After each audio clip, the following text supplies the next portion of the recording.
जी, तो part 2 start हो गया जी हमारा। आइए सेट आ गया और ये है जी कोल लिमिटेड, पेज 503 पे। Coal limited is preparing its financial statements for the year ended 30 June 2019। During the year कर लें, किया है सवाल किसी ने? किस किस ने ट्राई कर लिया? 1 2 3 4 5 6 7 ट्राई किया, समझ नहीं आया? अच्छा, ये सवाल पिछली बार मैंने टेस्ट में दिया था, नाम मैंने बताया था आपको, नाम इसका मैंने रख दिया था कोबरा लिमिटेड, ठीक है ना। अब यही सवाल की जो एडजस्टमेंट थी वो आई कैप की लेटेस्ट अटैम्प्ट के अंदर स्टेटमेंट ऑफ इक्विटी का जो टॉपिक था ना उसके साथ उसने मिक्स किया, यानी statement of change in equity बनवाई उसने, उस पर आई सेट मिक्स किया, जैसे हम भी करते आ रहे हैं, कितने सवाल किए हैं, लेकिन एडजस्टमेंट जो थी वो इसी से मिलती जुलती। बाकी सारा सवाल बिल्कुल ऐसे पुडिंग था, बिल्कुल ऐसे मिठाई था। बाकी सवाल सिर्फ एक एडजस्टमेंट थी आई सेट की इस तरह की, और वो भी जिसने टेस्ट दिया हुआ था, डिस्कशन की हुई थी, उससे हो गया होगा। लेकिन बच्चे चीज़ें को इजी ले लेते हैं, टेस्ट वाली टेस्ट डिस्कशन ना ली, टेस्ट ना दिया, तो पूरा पैकेज याद रखना हमेशा होता है, class work plus homework plus test, ये पूरा पैकेज है, ठीक है ना। इसके अंदर सारा कुछ कवर होता है, जाके सारा कुछ उस्ताद क्लास वर्क में नहीं करवा रहा होता, कुछ होमवर्क में कवर कर रहा होता है, कुछ टेस्ट में कर रहा होता है, तो सारी चीज़ें ही इक्वली इंपॉर्टेंट होती हैं, ठीक है। ड्यूरिंग द ईयर, ऊपर बात क्या कर रहा है, Coal is preparing financial statements for the year 30 June 19 and during the year, ज़ाहिर है 19, इट वॉज पता लगा that due to some calculation error in Excel sheet fair value of Coal limited's office building was taken गलतली as 460 instead of 360। तो गलतली क्या हो गया, ये हो गया, होना क्या चाहिए था, ये नहीं, सही ये था 360, गलती से क्या कर लिया उन्होंने 460। Recently, resultantly, the building was recorded based on an incorrect revalued amount in CL's financial statements for the year 17। अब मसला ये है कि वो अगर रिकॉर्ड ही फाइनेंशियल स्टेटमेंट 17 में गलत हो गई है तो फिर आगे 18 में भी गलत, फिर 19 में भी गलत, फिर गलत ही गलत, ठीक है। तो ये बिल्डिंग यकम जुलाई को खरीदी थी उन्होंने 500 मिलियन की, और फिर रीवैल्यू उन्होंने किया था फॉर द फर्स्ट टाइम, ये पहली रीवैल्यूएशन पे ही ये गड़बड़ हुई है, उससे पहले तो कोई गड़बड़ नहीं थी, ठीक है ना। अब बोलो था, मैंने इसलिए पहले जरा तो वो थ्योरेटिकल डिस्कशन रखी थी कि जरा जब सोने वाले हो जाएंगे तो फिर जागने वाला काम करेंगे, ठीक है, ओके। अच्छा, अब CL follows revaluation model for subsequent measurement of इस building classified as PPE and charges action over its useful life of 10 years using straight line method। CL accounts for revaluation on net replacement, ठीक है जी, हमें पता है। और फिर यहाँ पे 30 जून 19 की भी रिवैल्यूएशन की हुई है 320, ये फिर एंड पे याद करवाना। अब शुरू करते हैं जी, सबसे पहले तो भूल जाओ कोई गलती हुई है और अपना सवाल करते हैं जैसे होना चाहिए था। 2 साल की डेप्शन इकट्ठी रिकॉर्ड कर लें। यकम जुलाई 15 को एसेट आया था ना, 30 जून 16 और 30 जून 17 इकट्ठे आ जाते हैं, क्योंकि 30 जून 17 पे रीवैल्यूएशन करते हुए गलती हुई है। अब ना तो हमने 15 और 16 की एंट्रीज करनी है अलग अलग, ना कोई हमें कोई ऐसा रिक्वायरमेंट है, डायरेक्ट जंप करके 30 जून पे क्यों ना आ जाए, ठीक है। तो यकम जुलाई 15 से 30 जून 17 तक एक्यूमुलेटेड डेप्रिसिएशन निकाल लेते हैं हम। कई दफ़ा ये काम हम पहले भी कर चुके हैं, बस हाईलाइटर से नहीं, मार्कर से। 500 डिवाइडेड बाय लाइफ कितनी गिवन थी सवाल में, 10 इंटू 2 जी। क्या हुआ बच्चे को, क्या हुआ, सर्दी लग रही है भाई, कर दें इनको, रजाई दे दें भाई को, कंबल।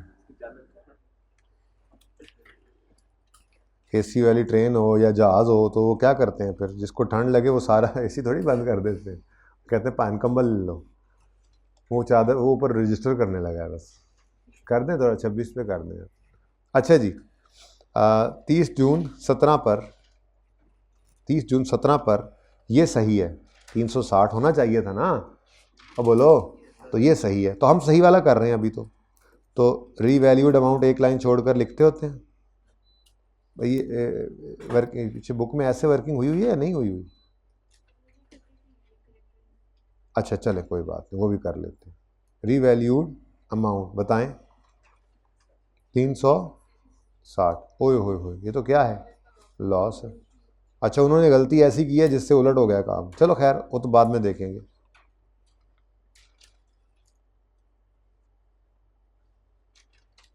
ठीक है जी। नाउ 30 जून 18 पे रिवेशन करेंगे तो क्या करेंगे, रीवैल्यूड अमाउंट को रिमेनिंग लाइफ, और रिमेनिंग लाइफ 30 जून 17 पे खड़े होकर निकालनी है, कभी 30 जून 18 पे निकालनी, पता ही ना, रिवैल्यूशन के दिन कई बार कर चुके, और इस दिन तक 2 साल गुजर चुके हैं, रिमेनिंग कितने हैं 8। तो डेप्रीसिएशन 360 रीवैल्यूड अमाउंट है, डिवाइडेड बाय 8, और नशर भी कर दो 40/8 जी, 45 और 5, ये आ गया 315 और ये आ गया 35। चलते जाओ, सही सही सही सही चलते जाओ। 30 जून 19 पे ये फिर रीवैल्यू हो रहा है, लेकिन 30 जून 19 पे लेके तो आओ, स्ट्रेट लाइन मेथड है ना, बोलो। तो फिर डेप्रीसिएशन दोबारा लिखने की ज़रूरत ही नहीं है, 45 मतलब फार्मूला, और 5 जी, 270 और 30 नेगेटिव। अब एक लाइन छोड़कर रीवैल्यूड अमाउंट दोबारा लिखें। अब 30 जून 19 वाली कितनी है, 320, 320, और अब क्या आ गया, 50 का सरप्लस, माशाल्लाह सुभान अल्लाह।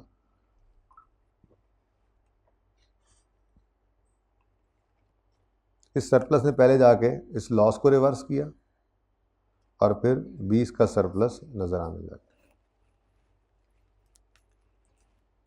ठीक है, ये तो है जो होना चाहिए था। अब मसला कहाँ से शुरू हुआ, मसला शुरू हुआ मेरे ख्याल से इधर से, क्या ख्याल है, यानी इसके ऊपर वाला तो कॉपी पेस्ट भी किया जा सकता था, मतलब लिखने की भी ज़रूरत नहीं थी, लेकिन चलो 500 माइनस 100 400, यहाँ तक कोई मसला नहीं है। गलती क्या हुई, गलती क्या हुई, रीवैल्यूड अमाउंट को 360 की बजाय 400, तो ये क्या है, ये रॉन्ग। अब यहाँ पे मैं करने लगा, ठीक है ना, कोई कैलकुलेशन के लिए ज़रूरत पड़ जाए इसलिए कर रहा हूँ। वैसे तो आपस की बात है, बैलेंस शीट में जो हमने पीपी लेके जाना है, सही वाला लेके जाना होता है ना, वो हमारे पास अवेलेबल है। हम 19 में खड़े हैं ना, 17, 18, 19 की बैलेंस शीट बनानी है ना, 30 जून 17 360, 30 जून 18 315, 30 जून 19 320, बैलेंस शीट खत्म। सरप्लस सरप्लस है ही कोई नहीं, है ही कोई नहीं, है ही कोई नहीं, है ही कोई नहीं, 30 जून 19 में 20, बैलेंस शीट तैयार। ठीक है, लेकिन ये कर लेते हैं, आगे नोट बनाना है ना, उसके लिए मुझे ज़रूरत है। ठीक है,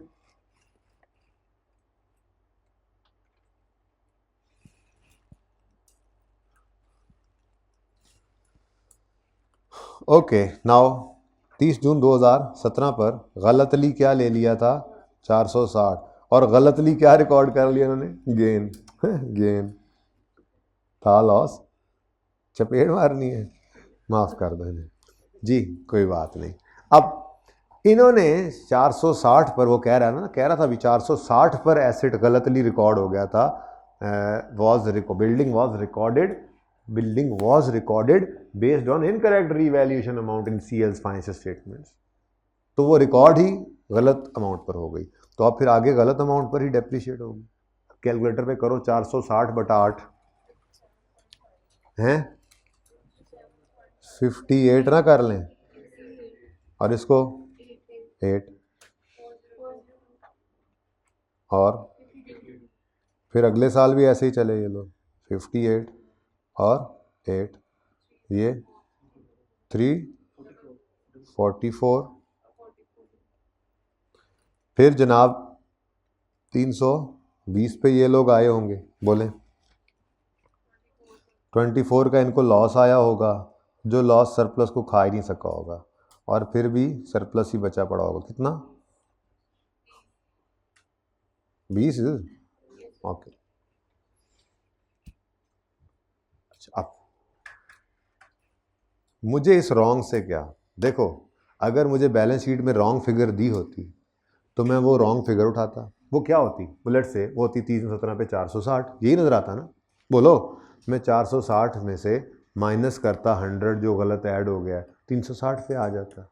लेकिन ना मुझे गलत बैलेंस अवेलेबल है और ना ही मैं ये वर्किंग करने के बाद गलत बैलेंसेस को पकड़ के सही करूँगा, ज़रूरत नहीं है। मैंने कई दफ़ा आपको इस तरह से ये बात करके दिखाई है, बल्कि तब तो हम नॉर्मल एक्सट्रैक्ट्स बना रहे होते थे कि जब ये वर्किंग बन गई है तो बैलेंस शीट के अंदर पीपीई में क्या नज़र आएगा, ये पीपी जिस दिन का बैलेंस है वो उठाकर लिख दो, ठीक है। जाग के सारे बैठे, बात समझ आ रही है ना। जिस दिन का बैलेंस है वो उठा के लिख दो। सरप्लस चाहिए, जिस दिन का बैलेंस चाहिए उस दिन का उठा के लिख दो बैलेंस शीट के अंदर। क्या ज़रूरत है एंट्रीज करके जाने की, क्लोजिंग बैलेंसेस वर्किंग में पड़े तो हैं, ठीक है ना। तो यही बात रिक्वायरमेंट उसने क्या कहा हुआ है, देखो रिक्वायरमेंट उसने कहा है prepare extracts from CL's statement of financial position and related notes to financial statement for the year 19 along with comparatives for above. Note on PP is not required, हम बना भी नहीं रहे भाई, ठीक है। अब हमने क्या करना है, फाइनेंशियल स्टेटमेंट्स के एक्सट्रैक्ट्स बनाने हैं, बल्कि स्टेटमेंट ऑफ फाइनेंशियल पोजीशन सिर्फ बनानी है, ठीक है।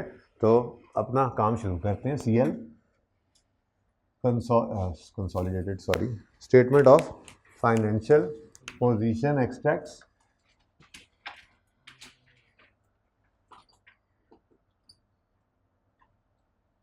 As on 30 June 2019। Balance sheet है, बैलेंस शीट सिर्फ 1 साल की बनेगी, 2 की, अच्छा, किसने कहा हुआ है, आई सेठ ने कहा हुआ है, ठीक है ना। वरना आज से पहले हमने कभी ये नहीं देखा था कि 3 साल की बैलेंस शीट भी बनती है, ठीक है जी। 30 जून 2018 और 30 जून 2017।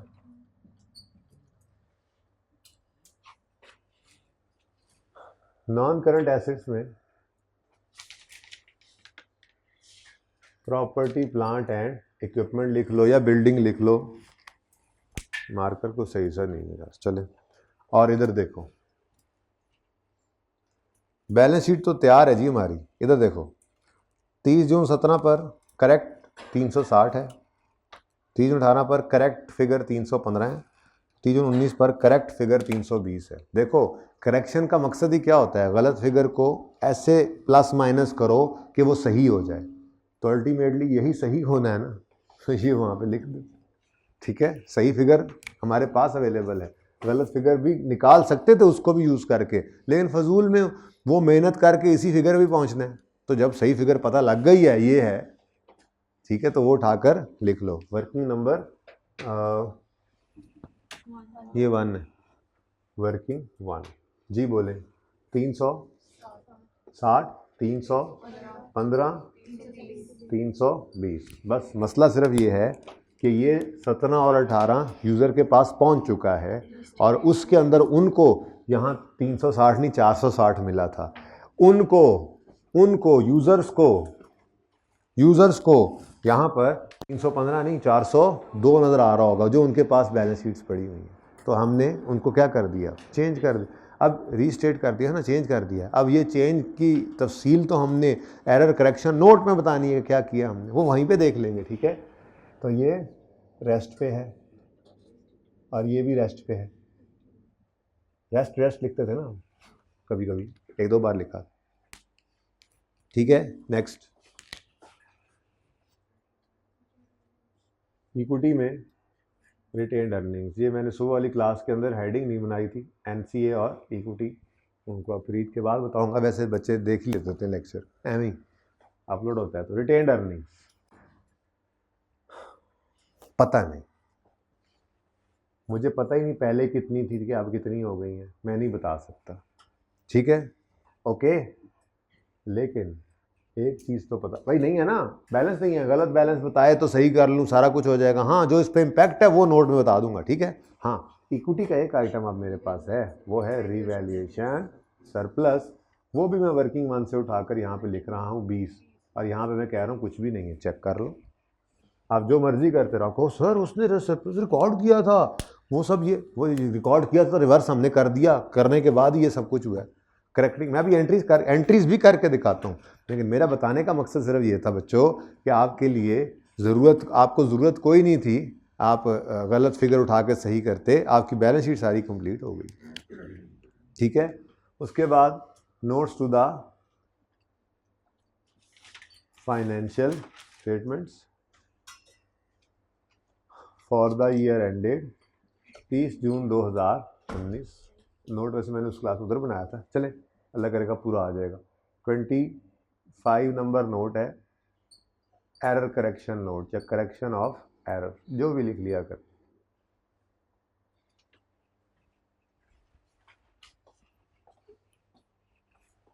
इधर देखें, यहाँ से लेके यहाँ तक लिखना, during the year it was discovered that due to blah blah blah instead of 360, ये पूरी 2 लाइनें आपने कॉपी पेस्ट कर देनी। ठीक है, ड्यूरिंग द ईयर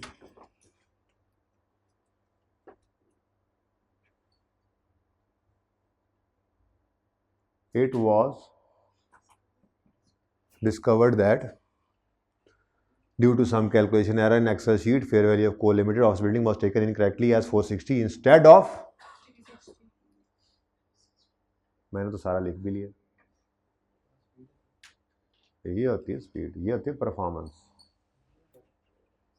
360 मिलियन है, ठीक है, ओके, मिलियन जरूर लिख लेना आप, ठीक। अच्छा, द इफेक्ट ऑफ, हाँ एरर नहीं लिख देना, ठीक है, the effect of correcting above error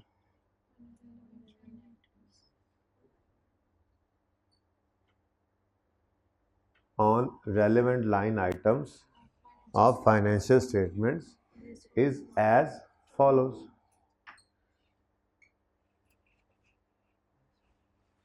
Items affecting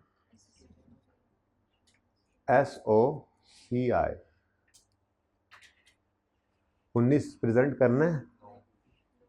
बिल्कुल नहीं, एरर करेक्शन नोट है।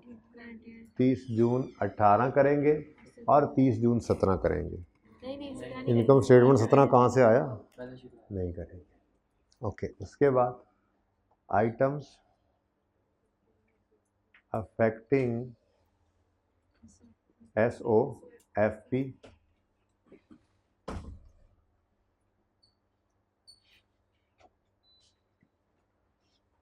ये 30 जून 19 करेंगे।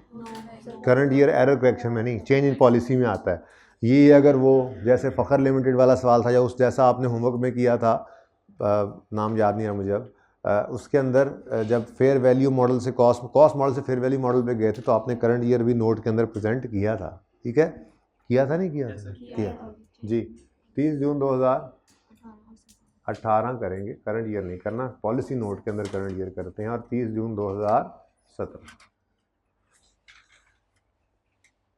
तो एंड में थोड़ा सा रह भी गया था, सर अदनान आ गए थे उस क्लास में, अल्लाह करे अब इस क्लास में ना आ जाए, इससे पहले पहले हम कर लेते हैं। ठीक है, तो अच्छा बच्चों, ज़बानी कोई करना चाहे तो बेशक कर ले, जर्नल एंट्री को रिक्वायर्ड थोड़ी होती हैं। ठीक है, क्या हुआ होगा प्रॉफिट एंड लॉस के अंदर? देखो 2017 में तो बड़े रोले थे, 2017 के अंदर तो आप डेप्रिसिएशन भी गलत ले गए, 2017 के अंदर तो आपने एक लॉस रिकॉर्ड करने के बजाय कोई OCI के अंदर गेन रिकॉर्ड कर लिया और पता नहीं क्या कुछ कर दिया। लेकिन अल्हम्दुलिल्लाह 2017 को हमने प्रॉफिट एंड लॉस में दिखाने ही नहीं। अब 18 में सिर्फ क्या हुआ है? 18 में सिर्फ डेप्रिसिएशन का फ़र्क है, 45 होनी थी 58 चली गई, तो 13 से डेप्रिसिएशन ज़्यादा होगी, रिवर्स कर दो, अल्लाह अल्लाह खैर सल्ला। लेकिन मैं फिर भी एंट्रीज करके आपको सारी बात समझाता हूँ। मैं ये पहले बताया आपको कि आप हो सकता था, कर सकते थे आप, ठीक है, डायरेक्ट। ओके, 17 है कोई नहीं, profit and loss for the year होता है ना, एज ऑन तो होता नहीं है। 17 है कोई नहीं और 18 में सिर्फ क्या फ़र्क है? डेप्रिसिएशन। अच्छा, वैसे ऐसे अगर खामोश हो ना आप लोगों की क्लास रोज़, तो यकीन माने मैं मतलब अंत में जा दूँ यहाँ पे आपको समझाने की, मैं 10-10 बार एक एक बात समझाऊँ, लेकिन आप बहुत डिस्टर्ब करते हैं, बहुत डिस्टर्ब करती है आपकी क्लास। ये मुझे पता लग गया अब, ठीक है, 2 को बंदे इधर दरमियान में बिठाने हैं और बस तलवारें रखनी है उनके हाथों में। ये ऐसे नहीं है, ये लेग्स वाले गोश्त जो होते हैं ना, कभी भी टॉक्स से मान ही नहीं सकते। ओके, एंट्रीज करते हैं। 2017 में होना क्या चाहिए था, होना क्या चाहिए था? अक्यूमुलेटेड डेप्ट डेबिट एसिड क्रेडिट होता है, मुझे पता है, वो होना चाहिए था, मैं उसकी बात नहीं कर रहा। वो तो इन्होंने भी किया होगा, इन्होंने भी किया होगा। जो गलती हुई है ना, उसकी वजह से मैं कह रहा हूँ हुआ क्या, 40 का लॉस रिकॉर्ड होना चाहिए था, हो गया 60 का गेन। मैं इररेलेवेंट चीज़ों को नहीं लिख रहा। कोई बच्चा ये ना कि अक्यूमुलेशन डेबिट एसिड क्रेडिट तो आपने किया ही नहीं, और भाई किया हुआ है, वो उन्होंने भी इधर भी किया था, इधर भी किया था, उसमें कोई लड़ाई नहीं थी, वो 100 था, बस ठीक है, ओके, सही है ना। अच्छा, अब मैं कह रहा हूँ भाईजान, आपको लॉस आ गया है, आपकी एंट्री होनी चाहिए थी रीवैल्यूएशन लॉस पीएनएल में डेबिट और पीपीई क्रेडिट, कितने से? 40 से। लेकिन 2017 में हो क्या गया, 2017 के अंदर उन्होंने पीपीई डेबिट सरप्लस इन ओसीआई क्रेडिट कर दिया। PPE debit revaluation surplus OCI वाला क्रेडिट, कितने से? 60 से। अब जब ये किया है तो अगला काम फिर आपको पता है वो भी इन्होंने साथ ही किया। ईयर एंड पे आके revaluation surplus debit retained earnings. अब इसमें ये सरप्लस में ओसीआई कोई नहीं है जी। कितना किया है? 17 में नहीं हुआ, सॉरी 17 में नहीं हुआ, फिर 18 में जाके हुआ। 17 में तो ईयर एंड हो गया ना, यहाँ पे ईयर एंड हो गया था ना। हाँ, कोई नहीं, अगला काम नहीं हुआ, सॉरी। ईयर एंड पे हुआ ना रीवैल्यूएशन, तो और कुछ भी नहीं हुआ, ठीक है, ओके। अब ये तो होना चाहिए था और ये हुआ है, तो फिर सही करने वाले क्या करेंगे? सही करने वाले कहेंगे रीवैल्यूएशन लॉस को डेबिट करना था, नहीं किया, रीवैल्यूएशन लॉस को डेबिट करिएगा। पीएनएल वाला आइटम है, कितने से? 40 से। पीपीई क्रेडिट करना था 40 से, वो क्रेडिट क्या करना था, उल्टा 60 से डेबिट कर दिया। अब एक बार इसको 40 से क्रेडिट करें और दूसरी बार गलत 60 वाले डेबिट को भी क्रेडिट करें, तो पीपीई क्रेडिट हो गया 40 से क्रेडिट होना था, नहीं हुआ, वो करना है, और 60 के गलत डेबिट को सही करने के लिए भी क्रेडिट करना है। कितना हो गया? 100। और सरप्लस इन ओसीआई डेबिट करो, तमीज रीवैल्यूएशन सरप्लस इन कितना। अब ये रेक्टिफाइंग एंट्री है, इसके अंदर से आपको पता है ये रेक्टिफाइंग एंट्री ही हमारी हुई पड़ी है, तो मैंने आज पहली बार यहाँ पे की है, वरना करते नहीं थे, डायरेक्ट ये करते थे। अब इसमें से हमने क्या लेना होता है? प्रॉफिट एंड लॉस वाले आइटम्स और बैलेंस शीट वाले, इनकम स्टेटमेंट वाले, बैलेंस शीट वाले। अगर मैं 17 का भी बना रहा होता खाता, लेट से मैं 18 में खड़ा होता, 18 ना आता, 17 आता ना, तो बोलो प्रॉफिट एंड लॉस में 17 तो आता ना। उस 17 के अंदर मैं क्या क्या शो करता? मैं तैयारी वैसे ही करवा रहा हूँ। उस 17 में मैं कहता लॉस डेबिट नहीं हुआ था, करना पड़ेगा। तो ये क्या है? ये है increase in expense, revaluation loss, increase in revaluation loss, और उसकी वजह से क्या असर पड़ता? प्रॉफिट एंड लॉस पे डिक्रीज हो जाता वो। ये ओसीआई है, तो इसको अलग से लिखना था। ये हमने क्या किया? Debit, decrease in surplus, decrease in revaluation surplus, और उसका कोई असर पैट पे नहीं है, ठीक है, ओके। और उसने पैट की बात ही की हुई थी। आगे बढ़े, उसके बाद बैलेंस शीट के अंदर क्या असर आता है? Decrease in asset. इसको मैं निशान इसलिए लगा रहा हूँ कि बैलेंस शीट जब करनी है तो आपको पता है वो तो हमने रीस्टार्ट करनी होती है ना, वो एज ऑन होती है। तो जब मैं 18 में भी जाऊँगा तो इस 17 को माफ़ी नहीं होगी, 17 समेत ही आऊँगा 18 में, ऐसे ही है, ओके। लेकिन इस 17 वाले साल का मेरे इनकम स्टेटमेंट वाले नोट पे कोई असर नहीं पड़ा। चलें आगे, इजाज़त है, यानी कि 17 को तो मैंने प्रेजेंट ही नहीं करना था इनकम स्टेटमेंट, ओके। नेक्स्ट 18 में की होया, 18 में की होया डेप्रिसिएशन डेबिट एक्यूमुलेशन क्रेडिट 5 से होनी थी और इसकी एंट्री होती नहीं है। ये होना चाहिए था, क्या होना चाहिए था? क्या होना चाहिए था? बोल तो दो, फूट तो दो। डेप्रिसिएशन डेबिट एक्यूमुलेटेड डेप्शन या पीपीई मैं लिख देता हूं क्रेडिट, ठीक है, कितने से? ये होना चाहिए था, और इसके अलावा कुछ नहीं होना चाहिए था। 5 की एंट्री तो नहीं करते, लेकिन इन्होंने डेप्रिशिएट भी किया, चूंकि इनका सरप्लस पड़ा था, इन्होंने ट्रांसफर भी किया। तो इन्होंने क्या रॉन्ग एंट्री की? डेप्रिसिएशन डेबिट पीपीई क्रेडिट कितने से, 58 से, और रीवैल्यूएशन सरप्लस डेबिट, ये ओसीआई वाला नहीं है, ठीक है, और रिटेन्ड अर्निंग्स क्रेडिट कितने से, 8 से। अब हम कह रहे हैं भाईजान ये आपने क्या कर दिया, गलतियां सही करवाएं। तो डेप्शन डेबिट होना था 45 से, डेप्रिसिएशन डेबिट हो गया, और ये वही बात है जो जुबानी बताई थी, डेप्शन 45 की चार्ज होनी थी, कितनी हो गई है 53 की, 58 की, तो 13 रुपये से डेप्शन ज़्यादा चार्ज होगी तो रिवर्स कर दो। तो वही बात करने लगा हूँ, 1 बाय 1 कर रहा हूँ बस, कि डेप्शन 45 की रिकॉर्ड होनी चाहिए थी, हो गई 58 की, 13 रुपये से ज़्यादा रिकॉर्ड हुई है तो डेप्रीसिएशन को कम करो, कितने से, 13 से।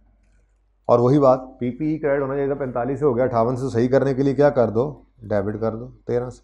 अब बात तो वही है जो मैं कह रहा था कि 13 रुपये की डेप्रीसिएशन एक्स्ट्रा चार्ज हो गई है, इसको रिवर्स कर दो। तो डेप्शन चार्ज करने की एंट्री होती थी, डेप्शन expense debit, PPE credit reverse करने की, इसी के उलट है।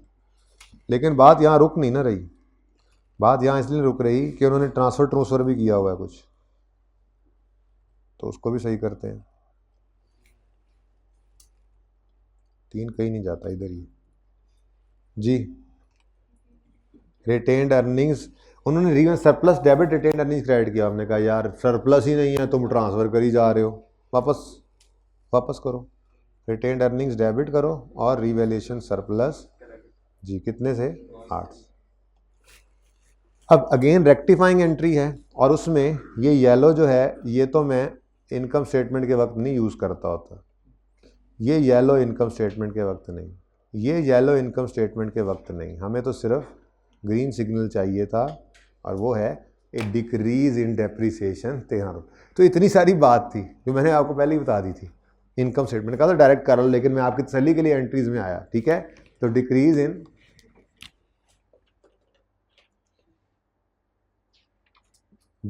इन डेप्रीसिएशन एक्सपेंस 13 रुपये से, इधर रेफर कर दो,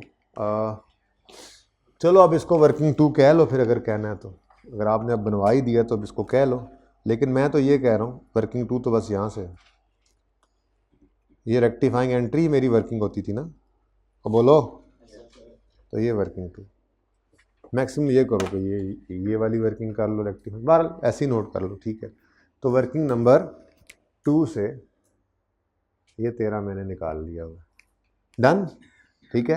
अब अगला फरमाइशी प्रोग्राम है, ओसीआई तो नहीं है ना, वो 17 में होते तो वो ओसीआई वाला आइटम भी दिखाते, क्योंकि स्टेटमेंट ऑफ कम्प्रीहेंसिव इनकम के आइटम्स के बारे में बताना है तो वो भी बताते कि वो जो हमने ओसीआई में रिवर्स किया जो लास्ट, क्योंकि उनके पास जो ओसीआई गई होगी उसमें तो वो रिकॉर्ड हुआ होगा ना। मतलब सिर्फ ये बचत सिर्फ ये हो गई कि हमने 17 को प्रेजेंट ही नहीं करना था, ठीक है।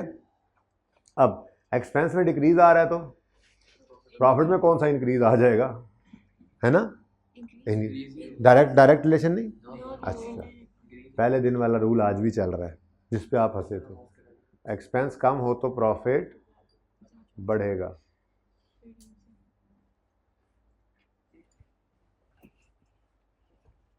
बैलेंस शीट की तरफ चलते हैं। अब बैलेंस शीट 17 की भी बनानी है, और 17 में क्या हो रहा है, और कौन सा आइटम इधर पड़ा हुआ है, ये भी तो बैलेंस शीट आइटम ही है। सरप्लस क्या हो रहा है, डेबिट, क्रेडिट नेचर की चीज़ डेबिट हो रही है, मतलब डिक्रीज, ठीक है। तो पीपीई भी डिक्रीज, ओसीआई वाला सरप्लस, ये रिवन सरप्लस जो ओसीआई से होके आया था, ठीक है, ये भी क्या हो गया भाईजान, ये ओसीआई से होके आता कहाँ है, बैलेंस शीट में नहीं आता, श्रेणी इक्विटी में आता है ना। तो जो उधर गलत ले गए थे उसको रिवर्स भी तो किया ही है ना इन्होंने इस दिन, तो ये दिखाएंगे हम। ओसीआई हमने 17 की नहीं दिखाई, अगर यहाँ पे 17 में हम ये कर रहे होते जो मैंने आपको कहा है कि 30 जून 17 हम बना रहे होते, यहाँ पे हम लिखते ना 60 रुपये, 60, हाँ 60 रुपये से डिक्रीज इन रिवैल्यूएशन सरप्लस लिखते ना, और वही 60 रुपये फिर इधर भी आ रहा होता, लेकिन हमने 17 को प्रेजेंट नहीं करना था इनकम स्टेटमेंट पर, बैलेंस शीट के अंदर तो ये है, ठीक है। तो रेक्टिफाइंग एंट्री में बताया करती थी, जैसे पीपीई में डिक्रीज है 100 रुपये का, decrease in property plant and equipment कितना, 100 कहाँ से ढूंढा ये आपने? वर्किंग 2 से, ठीक है। उसके बाद रीवैल्यूएशन सरप्लस है, रिटेन्ड अर्निंग्स नहीं है ये, रीवैल्यूएशन सरप्लस है। रीवन सरप्लस क्रेडिट नेचर की चीज है, क्या हो रही है? डेबिट, तो डिक्रीज कितने से? ये भी मुझे मिल तो कहां से गया है? 2 से। अब मैं वर्किंग 3 कर लेता हूं यहां पे। इसमें नंबर 1 क्या चाहिए बोलो? Retained earnings. रिटेन्ड अर्निंग्स हम निकालेंगे अपने तरीके से। एसेट में क्या आ रहा है? Decrease minus. और लाइबिलिटी टाइप चीज है, देखो इक्विटी भी एक लाइबिलिटी होती है towards owner. Equity is liability, credit nature चीज है ना, बस वैसे ही समझो, ठीक है। तो माइनस डिक्रीज इन सरप्लस, कितना? डिक्रीज ही है ना, कि इंक्रीज है? डिक्रीज है, सही है। चलें आगे जी, क्या आंसर आता है? ये माइनस माइनस प्लस हो गया। ओ, तो माइनस यानी कि डिक्रीज इन रिटेन्ड अर्निंग सिर्फ 40 का बनेगा।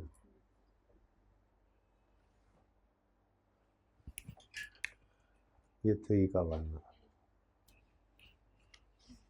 ठीक हो गया। अब 18 में चलते हैं। आज कोई रोकने वाला नहीं है मुझे, आज सारे सोए हुए हैं। 18 की तरफ मैं पहुंच भी गया हूँ, मुझे किसी ने रोका नहीं कि किधर जा रहे हैं, पहले 17 करें। कोई नहीं, आज सब सोए हुए हैं, सुकून है, ईद मोड पे आप भी लग गए हैं, आप भी लग गए हैं जी। 18 की तरफ नहीं जाना, पहले 17 लिखो। 100 से क्या हुआ था कम? -100 ये वाला, और इधर लिखा नहीं हुआ, सॉरी, -100 ये डिक्रीज। ओके, ये डायरेक्ट लेके आए थे ना, ओके। चल अब इसके बाद आगे बढ़े, अगले साल में गए, पीपीई 13 से बढ़ गया, +13 इज इक्वल टू -87। तो शुक्र है डिक्रीज ही है, 87, ये नंबर 2। चलें आगे? नहीं नहीं, नहीं चलें, पहले 60 को लिखें। नंबर 3 डिक्रीज इन सरप्लस 60, ठीक है।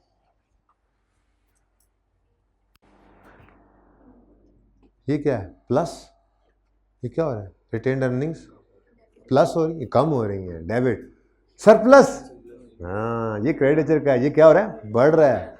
तो -60 + 8 इज इक्वल टू -52।